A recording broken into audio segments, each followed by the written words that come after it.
NBC. Stick around later for Jimmy Fallon as Ricky Gervais drops by tonight. Right now at 10, a tackle turns into a fight on a high school football field. A boy hit multiple times. What his mother wants to happen now. Plus, a Fort Worth man attacked by dogs, his horrific injuries, and long road to recovery. Then how a little boy's superhero message is helping the less fortunate here in North Texas. You're watching NBC 5 News at 10. For nearly 9 hours today, the world watched as a he said, she said battle over an accusation of sexual assault played out on Capitol Hill. Judge Brett Kavanaugh and Dr. Christine Blasey Ford telling their side of an emotionally charged story. Good evening, everyone. I'm Meredith Land. And I'm Brian Curtis. Senate Republicans are sticking to their schedule. Tonight, they say they will move forward with a vote on Kavanaugh's Supreme Court nomination tomorrow morning at 8:30 our time. A vote in the full Senate could come as early as Saturday. And in regard to this Republicans moving forward after a hearing marked by tense emotions and two witnesses fiercely sticking to their stories. I'm innocent. I'm innocent of this charge. Up first, Christine Blasey Ford describing the night she says Judge Brett Kavanaugh sexually assaulted her during a high school party. I believed he was going to rape me. I tried to yell for help. When I did, Brett put his hand over my mouth to stop me from yelling. Then Judge Kavanaugh fiercely denying it all. I was not at the party described by Dr. Ford. This confirmation process has become a national disgrace. But in recent days, a common thread. I've seen my life picked apart by people on television, on Twitter. My family and my name have been totally and permanently destroyed. Lawmakers clearly out of patience. This is the most unethical sham since I've been in politics. Tonight, President Trump is standing by his nominee for the Supreme Court. The president tweeted earlier tonight, Judge Kavanaugh showed America exactly why I nominated him. His testimony was powerful, honest, and riveting. Democrats' search and destroy strategy is disgraceful, and this process has been a total sham, an effort to delay, obstruct, and resist. The Senate must vote.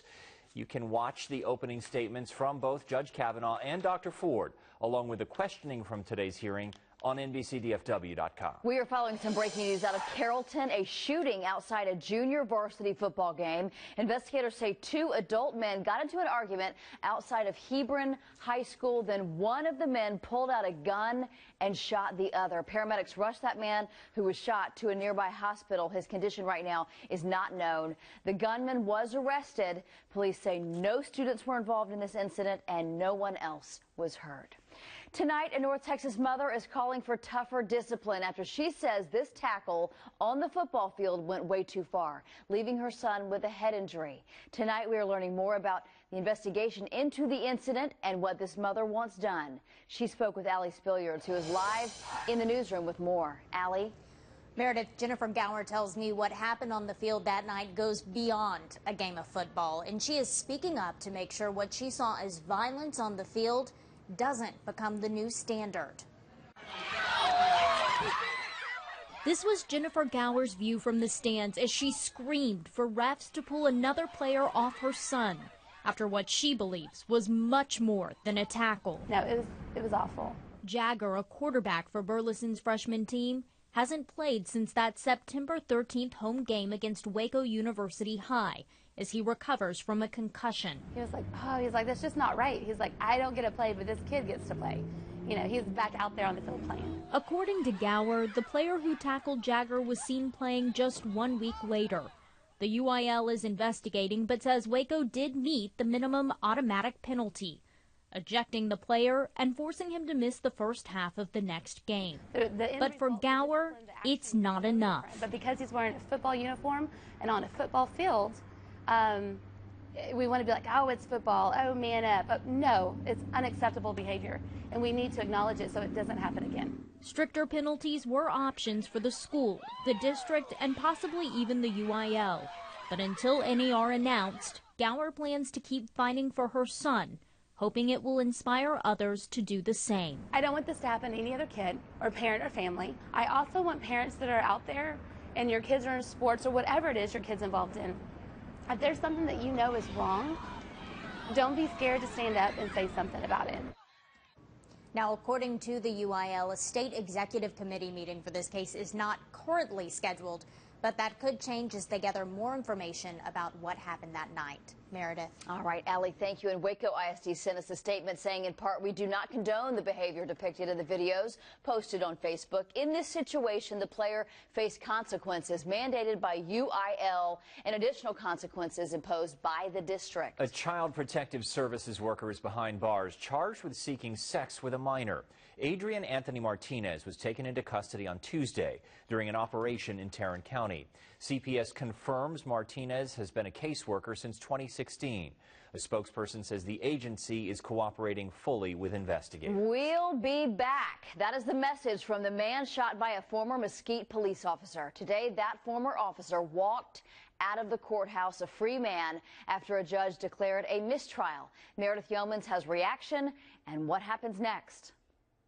After several hours and votes, we were unable to reach a unanimous decision. A hung jury in the trial of former Mesquite police officer Derek Wiley.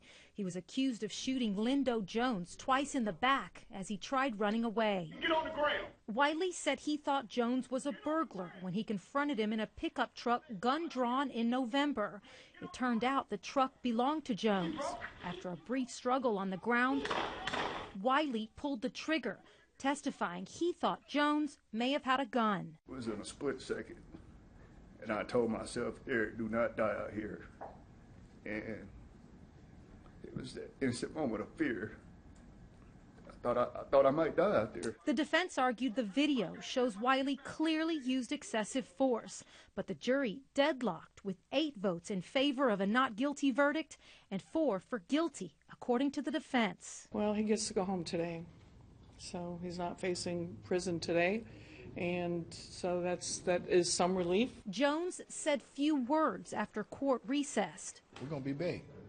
We're going to be big. Both he and his civil attorneys remaining hopeful he'll have another day in court. This officer is not walking. He's not acquitted. In Dallas, Meredith Yeomans, NBC 5. Wiley was charged with aggravated assault by a public servant. No decision has been made about whether the Dallas County DA's office will retry the case. Tomorrow, Governor Greg Abbott and Democratic challenger former Dallas County Sheriff Lupe Valdez face off in their only debate. You can watch it live tomorrow night at 7 right here on NBC 5. We'll also live stream it online at NBCDFW.com. New at 10, a 4-year-old boy is gaining national attention as he travels the country feeding the homeless. NBC 5's Laura Harris is in Dallas tonight with a young boy's message we can all learn from. We have a special guest that I want to introduce you to tonight. His name is President Austin. A superhero has come to visit the Dallas Life Shelter. And tell us, President Austin, why is feeding the homeless important to you? It's just the right thing to do. You know, most kids have a favorite action figure growing up, but ask Austin P. Ryan his. Do you like superheroes? Yes. Who is your favorite superhero? Me. He even taught me the superhero handshake. What's your superpower? Feeding the homeless. Don't forget to show love. You see, it all started when Austin told his dad he wanted to help people who didn't have a place to call home or even warm food to eat. I was reluctant because, you know, this is my 4-year-old baby that I'm putting out on the street. But he was persistent, and I took him to get some sandwiches, and there we were in downtown Birmingham making people smile no matter what they went through. Don't forget to show love. So one day of feeding the homeless in their hometown of Birmingham, Alabama, has turned into thousands of social media followers and a 10-city cross-country tour, complete with sponsors and donations. You could say it's when President Austin was born. And yes, he wants to call the White House home someday. Don't forget to show love. Today's mission, though, donating and handing out 700 hamburgers for a kid who could be doing something else. I like baseball, wrestling, and football, and soccer. But instead, using his superpower of giving, with an infectious laugh, spreading his message that's hard to forget. Don't forget to show love. In Dallas, Laura Harris, NBC 5. The can have a new superhero favorite, right? Austin will speak at 2 North Texas schools tomorrow. And tomorrow night, Arlington's mayor will issue a proclamation honoring him for his good deeds. Don't forget to show love. No, please do. All right, coming up. Mauled by dogs, the horrific attack a Fort Worth man endured, how he's doing tonight. Plus, final closure for families of the missing, how scientists here in North Texas are solving painful mysteries. Then high-tech hookup. And we're not talking about apps. The controversial robot brothels coming to a town near you. New at 10, a Fort Worth man is recovering after being severely mauled by dogs while on the job. His family is thanking the officers that came to his aid. Milton Sturgis was handing out flyers along Cripple Creek Drive in Arlington for a company he works for when 2 pit bulls loose in the street attacked him. He lost parts of his ears, his nose, and has bite marks on his arms. The injuries are so severe, we've decided not to show you the pictures. His family says he's undergone facial reconstruction surgery at Parkland Hospital, but still has more to do. Yeah, he's got to go through a couple more reconstructive surgeries, but he's in good spirits. He's talking, you know, so it could have been a lot worse if it wasn't for the officers. And the officers from Arlington Police quickly responded after a neighbor called 911. Officers shot and killed both of the dogs. Police say the animals had no collars or chips, and so far an owner has not been located. A GoFundMe to help Milton and his family with medical costs is on our website, NBCDFW.com. Mesquite ISD needs more bus drivers, and the district is willing to pay up to get them. Mesquite just approved paying new and current drivers up to $1,500 in bonuses this school year. You can apply online or go to an upcoming job fair. All of the information is at NBCDFW.com. Robot brothels that offer adult love dolls may be coming to Texas, and there is strong opposition. A Toronto-based company, Kinky's Robots, has its eye on Houston. It offers robots that look like women for rent and sold for sex. And the owner told the Washington Examiner he chose Houston because there are no regulations for this kind of service there, he said. The mayor and other community groups are outraged. It's not the sort of business that we advertise for or that we seek to attract, or quite frankly, from my point of view, sort of business that I want in the city of Houston. These rape bots are mechanized pornography, and everything that we know about pornography fueling the demand for real women, real children in the sex trafficking is going to apply to this robot brothel. That company has promised to open 10 locations across the U.S. over the next couple of years. Fort Worth is home to UNT's Center for Human Identification. They also run the Texas Missing Persons DNA database. Forensic analysts process unidentified skeletal remains, hoping to bring families some closure. Chris Gutierrez got a look behind the scenes to see how they do it. You don't communicate too much because it is really loud, the sound of the saws and the Dremels going and the ventilation. In a small lab in Fort Worth, a team of analysts are hard at work. I've always liked being in a laboratories. They're cleaning and cutting human bones. We do that by using a Dremel to sand the outer surface. Romy Franco is part scientist. It's loud in there. Part detective. You know, and the ultimate goal is to be able to identify these people. She's looking to extract DNA to help law enforcement positively identify these remains. A lot of my time is spent analyzing genetic data. Once the bone fragments are cut into small pieces, they're ground into powder. And then chemicals are added to help extract the DNA. You know this is a person, and you want to be able to help. Romy and her colleagues work cases that range from bodies found in house fires to bones found in remote fields. What becomes the challenge is do we have anything to compare that to? This is what we call -A. For reference, family members provide a cheek swab.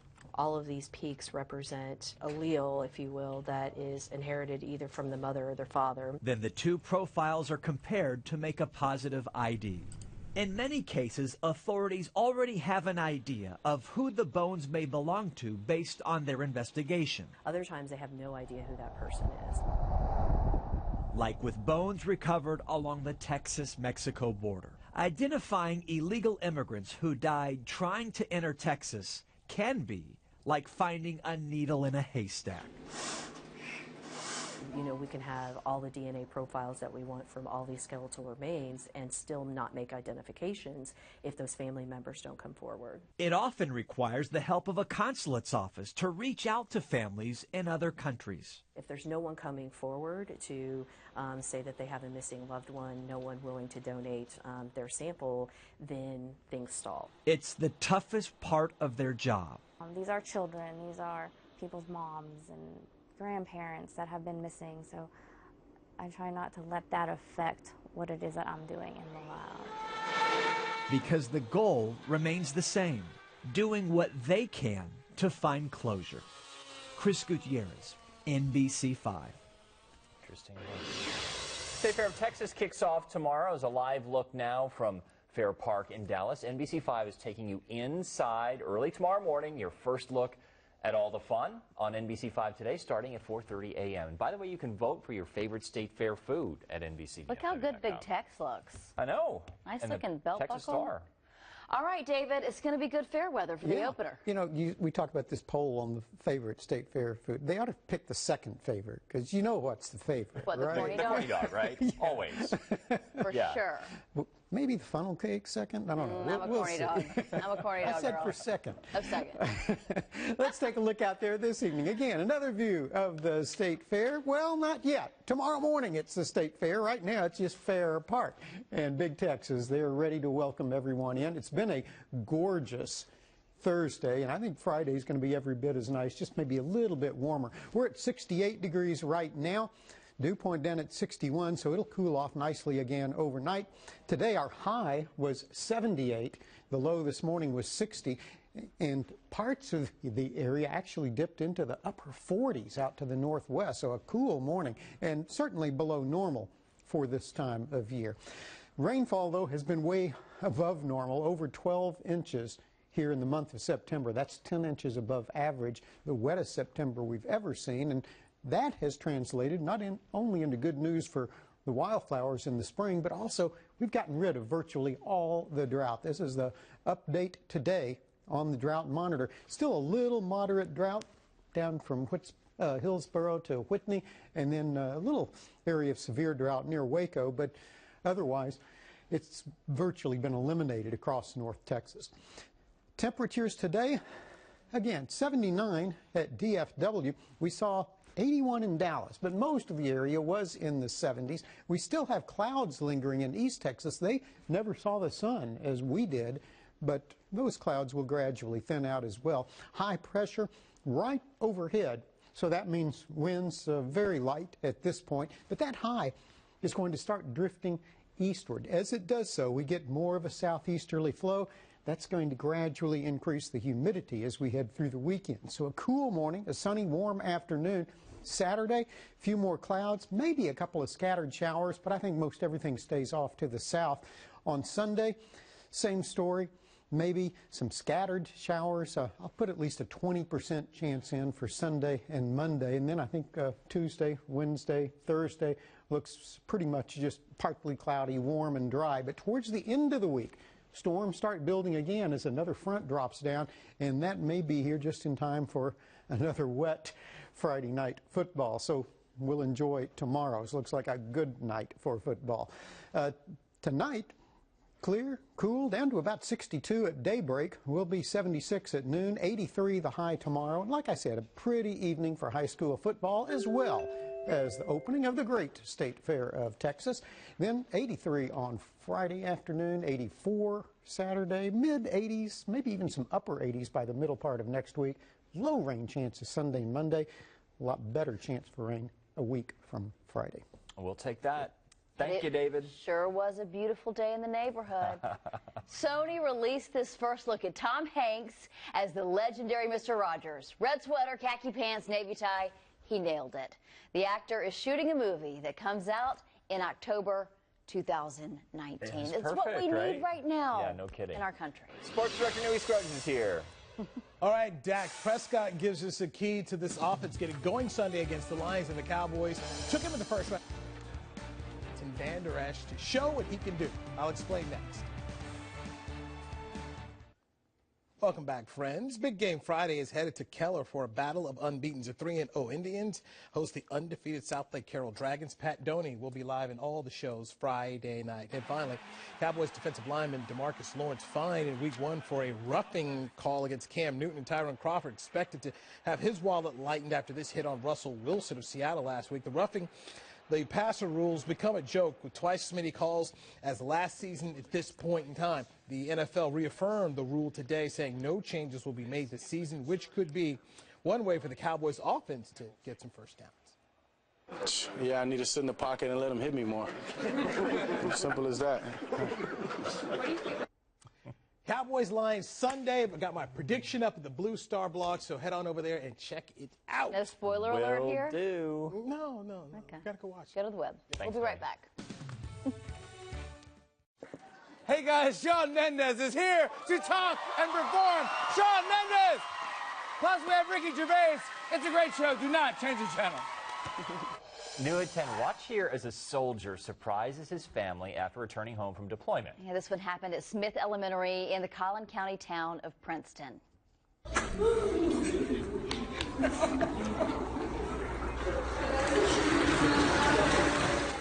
Nothing like it. Captain A.J. Cossey surprised his 5-year-old daughter during a kindergarten awards ceremony.